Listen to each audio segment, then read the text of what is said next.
চট্টগ্রামের ঐতিহ্যবাহী ও প্রাচীনতম পশুর হাট বাগিচাহাট গরুর বাজার। শহীদুল আলমের প্রতিবেদনে থাকছে বিস্তারিত। শত শত বছরের ইতিহাস আর ঐতিহ্য বুকে ধারণ করে আজও জমজমাট এই পশুর বাজার। বছরের প্রতিটি সময়ই এখানে চলে গরু ছাগল সহ নানা ধরনের পশু কেনাবেচা। তবে সপ্তাহের মঙ্গলবার ও শুক্রবার বাজার বসলেই যেন প্রাণ ফিরে পায় পুরো এলাকা। সাতবাড়িয়া এবং ফুরাত চন্দনেশ্বর এই বাগিচার একটা ঐতিহ্যবাহী বাজার এবং গরু বাজার। বিশেষ করে গরু বাজার হিসেবে এটা পরিচিত।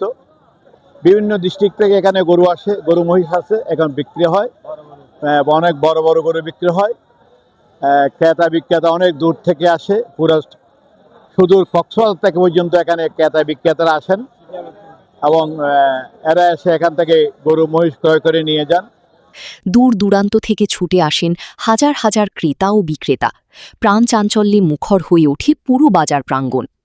পবিত্র ঈদুল আজহাকে সামনে রেখে বাগিচাহাট এখন আরও বেশি সরগরম। বাগিচা হাট বাজারে হচ্ছে একটি নিরাপত্তার বাজার।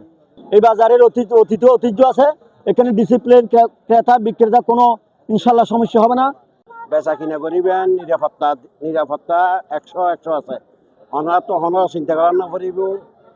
সকাল থেকে গভীর রাত পর্যন্ত চলছে পশু বেচাকেনা। ক্রেতাদের পছন্দের পশু বেছে নিতে যেমন রয়েছে বৈচিত্র্য, তেমনি বিক্রেতারাও পাচ্ছেন ভালো দামের আশ্বাস। বাজারের ইজারাদার মোহাম্মদ শওকাত কামাল জানান, ক্রেতা ও বিক্রেতাদের সার্বিক নিরাপত্তা নিশ্চিত করতে বাজার কর্তৃপক্ষ নিয়েছে ব্যাপক প্রস্তুতি। নিরাপত্তা ব্যবস্থা জোরদারের পাশাপাশি যানজট নিরসন, পরিষ্কার পরিচ্ছন্নতা ও সার্বক্ষণিক তদারকির ব্যবস্থাও করা হয়েছে। তিনি আরও জানান, পবিত্র ঈদুল আজহা উপলক্ষে মঙ্গলবার সকাল থেকে রাত 12টা পর্যন্ত পশু ক্রয় বিক্রয়ের জন্য বাজার কমিটির পক্ষ থেকে নেওয়া হয়েছে বিশেষ ব্যবস্থা, যাতে নির্বিঘ্নে এবং স্বাচ্ছন্দ্যে হাটের কার্যক্রম পরিচালিত হতে পারে। ঐতিহ্য, আস্থা আর প্রাণবন্ত আয়োজনের সমন্বয়ে বাগিচাহাট গরুর বাজার এখন দক্ষিণ চট্টগ্রামের মানুষের কাছে ঈদ প্রস্তুতির অন্যতম বড় কেন্দ্রবিন্দু।